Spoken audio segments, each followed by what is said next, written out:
Assalamu alaikum, dear students. Welcome to my YouTube channel. Hopefully you will all be fine.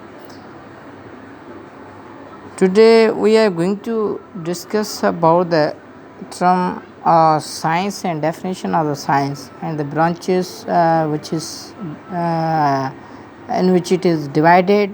We will discuss about all them. Most of the children and students don't know the definition of the science, even they are reading, studying the science subjects like chemistry, physics, bio. But after studying these subjects, they even don't know about the science, the definition, proper definition of the science. So I thought that I should clarify that term in front of you. So I inshallah will try to complete define this term. मैं कोशिश करूँगा कि आपको अच्छी तरह से ये समझा सकूँ जो टर्म ये जो साइंस है. तो साइंस में असल में जो टर्म है वो ग्रीक लैंग्वेज का जो अल्फाज है. क्यों ग्रीक? मोस्ट ऑफ वर्ड्स जो होते हैं वो या तो लैटिन लैंग्वेज के होते हैं या तो ग्रीक लैंग्वेज विचेस के होते हैं. क्यों दूसरी भी तो ज़ुबान हैं इस दुनिया में, उनमें क्यों नहीं निकला? क्योंकि ये जो साइंस की इर्तिका हुई थी, शुरू हुई थी, फ़िलोसॉफ़ी की इर्तिका जो हुई थी वो यूरोप कंटिनेंट से हुई थी. तो जो भी चीज़ जिस इलाके में या जिस खित्ते में पैदा होगी उसको उसी खित्ते का नाम दिया जाता है. तो ये चीज़ें भी उधर डिस्कवर हुई थी. तो साइंस में जो मोस्टली जो डेवलपमेंट हुई वो उधर ही हुई थी. तो उन्होंने ये टर्म निकाल कर इसको डिफ़ाइन करने की कोशिश की है असल में साइंस है क्या. तो हम पढ़ने जाएंगे कि साइंस ग्रीक लैंग्वेज का अल्फाज है जिसकी मानी है नॉलेज. ठीक है, किसी भी चीज़ की नॉलेज. हमारे अराउंड बहुत सारी चीज़ें हैं, नेचुरल, आर्टिफिशियल. ठीक है, हमारा जो यूनिवर्स है उसके बाबत उसमें जो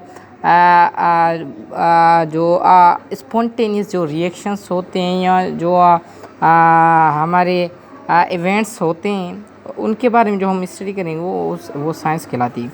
तो हम जाते हैं प्रॉपर डेफिनेशन के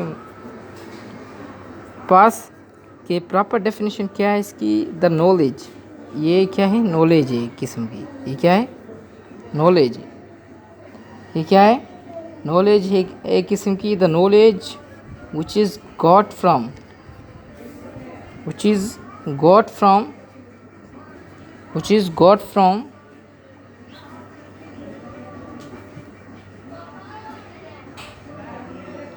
observation and experiments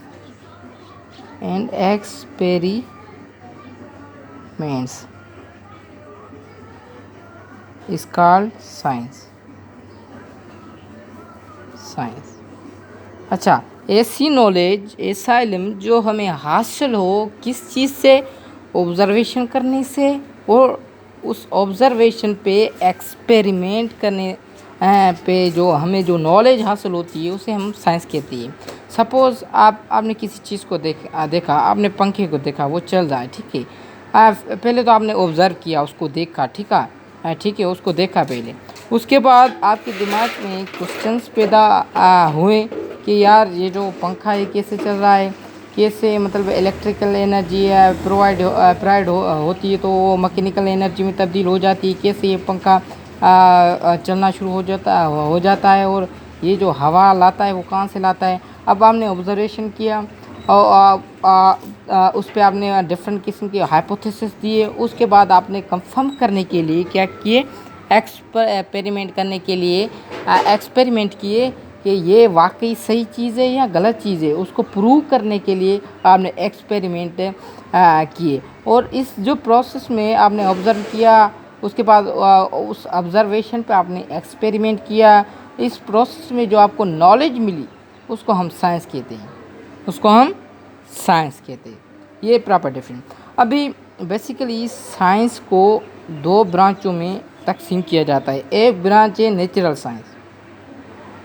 एक ब्रांच क्या है? Natural science.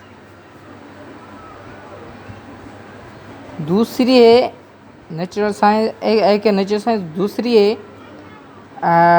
Social science. Social science.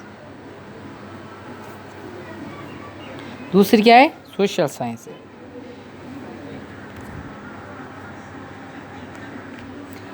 अभी नेचुरल साइंस, फितरती साइंस, जो फितरत की तरफ से जो भी चीज़ें होती हैं, जो भी इवेंट्स होती है, जो भी फिनोमेना है, उनके बारे में जो हम स्टडी करते हैं वो नेचुरल साइंस में। और जो सोशल, जो सोसाइटी में हम चीज़ें एडेप्ट करते हैं, हमारे जो ट्रेडिशन है होते हैं, हमारे कल्चर होते हैं, और हमारे आसपास में लेन देन होती है, उस लेन देन के नतीजे में हम जो अपने ख़यालात डिस्कस करते हैं ज़ुबान की शक्ल में, वो सारा सोशल साइंस में आता है। अभी नेचुरल साइंस में ये सारी ब्रांच आती है। बायोलॉजी आती है जो कि स्टडी ऑफ लिविंग थिंग्स है। उसके बाद केमिस्ट्री आता है, ठीक है। और उसके बाद फिज़िक्स आता है। उसके बाद दूसरी ETC, बहुत एस्ट्रोलॉजी, एस्ट्रोफिज़िक्स और दूसरी चीज़ें। और इसमें क्या आता है, जो हम ज़ुबानें सीखते हैं, ठीक है, हम अपने ख़यालात को पेश करने के लिए, दूसरे तक पहुंचाने के लिए जो हम अपने ज़ुबान इस्तेमाल करते हैं, वो हम सोशल साइंस में पढ़ते हैं। जैसे कि उर्दू हो गया, जैसे कि इंग्लिश हो गया, जैसे कि ग्रीक लैंग्वेज हो गया, ये सोशल साइंस में आती हैं। ये सोशल साइंस में। तो पहले हमने क्या पढ़ा? टर्म साइंस के बारे में। टर्म साइंस जो है ग्रीक लैंग्वेज का अल्फाज है, जिसकी मानी है नॉलेज, ठीक है। इसका मतलब ही क्या है? नॉलेज हो। तो जो नॉलेज हम हासिल करें ऑब्जर्वेशन और एक्सपेरिमेंट से, उस नॉलेज को हम साइंस कहते हैं। और साइंस को दो ब्रांचों में कैटेगराइज किया जाता है। एक को हम सोशल साइंस कहते हैं, दूसरे को हम नेचुरल साइंस कहते हैं। नेचुरल साइंस में जो नेचुरल सब्जेक्ट्स होते हैं उसके बारे में पढ़ते हैं। बायोलॉजी हो गया, study of living things, chemistry, study of matter, physics, study of matter and energy and there mutual relationship. और सोशल साइंस में हम जो ज़ुबानें, सारी ज़ुबानें होती हैं, उनके बारे में पढ़ते हैं। Thank you.